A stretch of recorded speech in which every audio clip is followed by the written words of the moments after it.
चुरा लिया है तुमने जो दिल को। ये कहानी है उस अदाकारा की जिसने बॉलीवुड में बोल्डनेस को नई परिभाषा दी,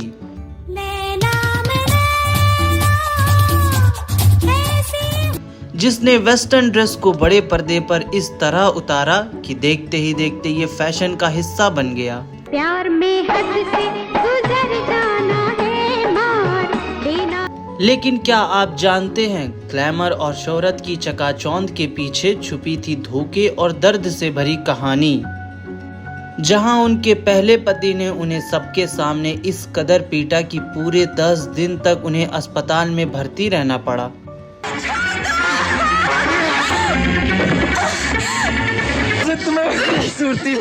वहीं दूसरे पति ने उनकी फिल्मी दुनिया की चमक धमक को बर्बादी में बदल दिया।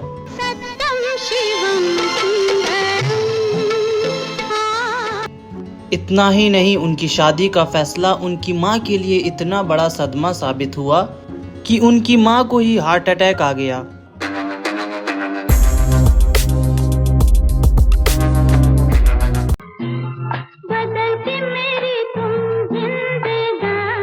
ज़ीनत अमान का जन्म 19 नवंबर 1991 को मुंबई में हुआ, जो कि उस वक्त बॉम्बे के नाम से जाना जाता था। इनके परिवार में इनका नाम ज़ीनत रखा गया। ज़ीनत अमान के पिताजी अमानुल्लाह खान मुस्लिम थे और मां वर्धिनी महाराष्ट्रीय हिंदू थी। इनका परिवार भारतीय हिंदी सिनेमा से संबंध रखता था। अमानुल्लाह खान एक लेखक थे और उन्होंने पाकीज़ा और मुगले आज़म जैसी सुपरहिट फिल्म के लिए स्क्रीन राइटिंग का काम किया था। इनके पिताजी को हिंदी सिनेमा में अमान नाम से पुकारा जाता था। ज़ीनत अपने पिता के सबसे ज़्यादा करीब थी, इसलिए आगे चलकर ज़ीनत ने अपने पिता का नाम अमान अपने नाम के आगे लगा लिया था और ये अपने इसी नाम से ज़ीनत अमान से पूरी दुनिया में पहचानी गई। ज़ीनत अमान जब बहुत छोटी थी तो इनके माता पिता का आपसी मनमुटाव के कारण रिश्ता टूट गया था और ये अलग हो गए थे। ज़ीनत अमान अपनी माँ के ही पास रह रही थी। अब इनकी माँ ने ज़ीनत की परवरिश के लिए काम करना शुरू कर दिया था और पढ़ाई के लिए महाराष्ट्र के सेंट जेवियर्स बोर्डिंग स्कूल में नाम लिखवा दिया था। हालांकि तलाक के बाद भी ज़ीनत अपने पिता से मिलती रहती थी और उनके साथ भी ज़ीनत ने काफ़ी समय गुजारा था। लेकिन जब ज़ीनत 13 साल की हुई तो इनके पिता अमानुल्लाह खान 41 वर्ष की उम्र में इस दुनिया को छोड़कर चले गए। ज़ीनत अमान उस समय एक Hollywood film the evil within को साइन कर लिया। इस फिल्म में इनके हीरो थे देव आनंद, लेकिन ये फिल्म कभी भी भारत में रिलीज नहीं हुई क्योंकि उस वक्त सेंसर बोर्ड ने इस फिल्म में किसिंग सीन और हिंसक होने की वजह से इस फिल्म को भारत से दूर रखा। लेकिन ये फिल्म उस दौर में सफलता से कोसों दूर भी थी और शायद इसलिए भी ज़ीनत अमान अपनी इस फिल्म से कुछ खास कमाल नहीं कर पाई थी। इस फिल्म के बाद ज़ीनत अमान ने हिंदी फिल्मों में अपना नाम बनाने का मन बनाया और इन सब में इनकी मां ने इनका सपोर्ट किया और अपना सारा काम छोड़कर बेटी की मैनेजर बन गई। और अब ज़ीनत ने अपना पहला कदम रखा हिंदी सिनेमा में ओपी रहलान की फिल्म हलचल से। लेकिन इस फिल्म में ज़ीनत का किरदार कम ही था, इसलिए किसी ने ज़्यादा चर्चा नहीं की। लेकिन इनको इसी फिल्म के बाद फिल्म हंगामा मिली, जिसमें इनके साथ महमूद किशोर कुमार नजर आए, लेकिन यह दोनों ही फिल्में फ्लॉप साबित हुई। कुछ समय बाद देवानंद जी अपनी फिल्म हरे राम हरे कृष्णा के लिए एक बोल्ड और हिप्पी कल्चर से मेलजोल खाती लड़की की तलाश में थे। ऐसे में देवानंद और ज़ीनत एक पार्टी के दौरान मिले, जहां ज़ीनत अमान जिस रंग रूप में थी वहां एकदम देवानंद को पसंद आ गई और उन्होंने अपनी फिल्म में ज़ीनत को अपनी बहन का रोल ऑफर किया। हालांकि ज़ीनत से पहले देवानंद ने कई और बड़ी अभिनेत्रियों को ये रोल ऑफर किया था, लेकिन किसी ने भी फिल्म में देवानंद जी की बहन बनकर आना स्वीकार नहीं किया था, क्योंकि कोई हीरोइन उनकी बहन बनकर अपना करियर खराब नहीं करना चाहती थी। उस वक्त देवानंद के साथ काम करना बड़ी बात मानी जाती थी। हालांकि इस फिल्म से पहले ज़ीनत की तीनों फिल्में फ्लॉप हो चुकी थी, लेकिन कब क्या हो जाए क्या पता। इनकी किस्मत में सितारा बनकर उभरना लिखा था, जिसका ज़ीनत अमान को भी एहसास तक नहीं था। हरे राम हरे कृष्णा की शूटिंग नेपाल में शुरू हुई और कुछ समय बाद फिल्म बनकर तैयार हुई और रिलीज हुई। फिल्म में ज़ीनत अमान के किरदार ने लोगों को काफ़ी प्रभावित किया। फिल्म में लोगों ने इनका वेस्टर्न लुक और स्टाइल दोनों खूब पसंद किया। साल 1971 में ये release film super duper hit साबित हुई। फिल्म के संगीत ने भी काफी धमाल मचाया। फिल्म के गाने दम मारो दम को लेकर काफी विवाद भी रहा था। दम मारो दम। क्योंकि समाज को गलत दिशा की तरफ ये गाना धकेल रहा था, लिहाजा इस फिल्म के गाने को उस वक्त ऑल इंडिया रेडियो पर बैन कर दिया गया। इस फिल्म के लिए जीनत अमान को पहली बार में ही बेस्ट सपोर्टिंग एक्ट्रेस का फिल्म फेयर अवार्ड भी मिला था। तो वहीं बंगाल फिल्म जर्नलिस्ट एसोसिएशन ने बेस्ट एक्ट्रेस के सम्मान से इन्हें नवाजा। इन अवार्ड्स ने जीनत अमान की सफलता पर भी अपनी मोहर लगा दी थी। इसके बाद तो हिंदी फिल्म के निर्माता और निर्देशक जीनत के घर पहुंचने लगे थे। साल 1973 में जीनत अमान एक बार फिर से नजर आई देवानंद के साथ। उनकी फिल्म हीरा पन्ना में इस फिल्म को भी दर्शकों का खूब प्यार मिला। देवानंद और जीनत की जोड़ी को लोग पसंद करने लगे थे। जीनत जिस वक्त हिंदी सिनेमा में आई थी उस वक्त दूसरी हीरोइन सिर्फ इंडियन लुक्स में नजर आती थी फिल्मी पर्दे पर, लेकिन जीनत अमान ने आते ही इस ट्रेंड को बदल कर रख दिया और हिंदी सिनेमा की हीरोइन को वेस्टर्न लुक्स और स्टाइल की तरफ धकेला, जिसको लोगों ने काफी पसंद भी किया। जीनत अमान ने बोल्डनेस की एक नई परिभाषा दी थी। हेमा मालिनी के बाद अब जीनत अमान के नाम की चर्चा होने लगी और उस दौर के लगभग सभी सुपरस्टार के साथ काम करने का ऑफर जीनत अमान की झोली में आ गिरा था। इस फिल्म की दिलचस्प बात ये थी कि ये समय की सबसे कम बजट की फिल्म थी और इस फिल्म में R.D. बर्मन ने संगीत दिया था, जो कि उस वक्त डिप्रेशन में थे, लेकिन उसके बावजूद उन्होंने इतना शानदार संगीत इस फिल्म को दिया।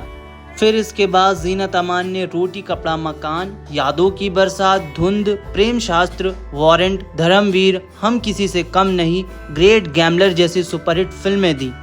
इन फिल्मों ने जीनत अमान को इंडस्ट्री का एक चमकता हुआ सितारा बना दिया था और अब जीनत अमान फिल्मों में सबसे ज्यादा फीस लेने वाली अभिनेत्री बन गई। साल 1978 में रिलीज हुई फिल्म डॉन में जीनत अमान पहली बार एक्शन करते हुए नजर आईं, जिसको लोगों की बहुत वाहवाही मिली थी। इस फिल्म को नरीमन ईरानी ने बनाया था, लेकिन बड़े दुख की बात यह रही कि सुपरहिट फिल्म की सफलता से पहले ही इनकी मौत हो गई, जिसके लिए पूरी फिल्म इंडस्ट्री ने गहरा दुख प्रकट किया।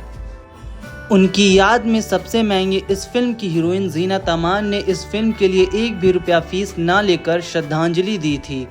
जीनत अमान बड़े बड़े सुपरस्टार के साथ काम कर रही थी। काम इतना था कि वो दो शिफ्ट में काम करती थी। साल 1978 में जीनत अमान की एक और फिल्म आई, सत्यम शिवम सुंदरम।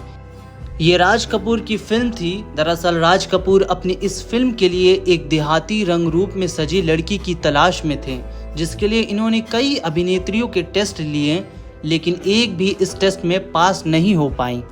ऐसे में जीनत अमान ऐसे ही देहाती रंग रूप में सज सवर कर राज कपूर के पास रोल मांगने पहुंच गईं।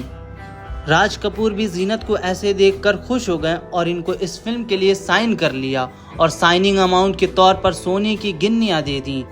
जब ये फिल्म बनी और रिलीज हुई तो इस फिल्म में निभाए किरदार ने जहां जीनत को खूब नाम और शोहरत दी, तो समाज के एक हिस्से ने इनकी खूब आलोचना भी की थी, क्योंकि जीनत ने इस फिल्म में अभिनय के नाम पर खुलकर अंग प्रदर्शन किया था, जिसका कुछ लोगों ने पसंद किया तो कुछ ने नापसंद।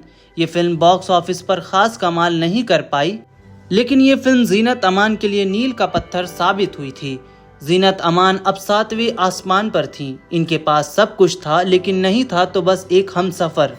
और जीनत अमान के मन में भी अब घर बसाने की जरूरत आ गई थी, लेकिन उस वक्त किसी को कानो कान ये खबर नहीं हुई।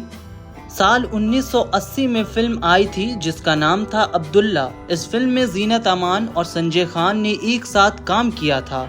इस फिल्म के दौरान ही ये दोनों एक दूसरे के करीब आ गए और आपस में सपने देखने लगे घूमने फिरने के।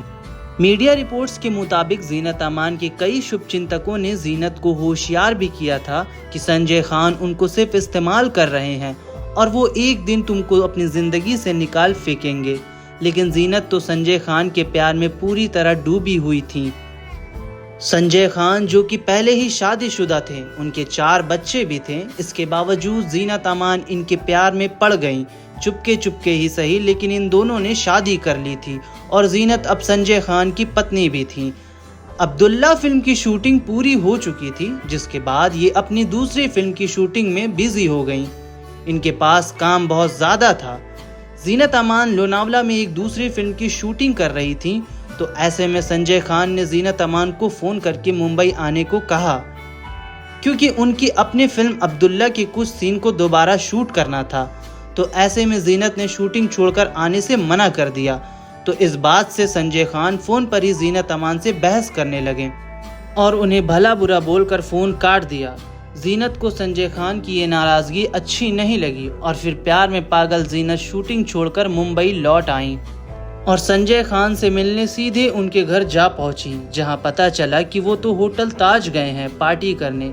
जब जीनत ताज होटल गई तो देखा कि संजय खान कमाल सिद्दीकी की एक प्राइवेट पार्टी में है। संजय खान जीनत अमान को देखकर बौखला गए और संजय खान ने जीनत अमान को वहीं मारना शुरू कर दिया और इतनी बुरी तरह से मारा कि जीनत अमान की एक आंख घायल हो गई। हैरानी की बात यह है कि उस वक्त संजय खान की पहली पत्नी जरीन खान भी मौजूद थी। मीडिया रिपोर्ट्स के मुताबिक जीनत अमान 10 दिन तक हॉस्पिटल में भर्ती थी। उसके बाद जीनत अमान से इनका तलाक हो गया।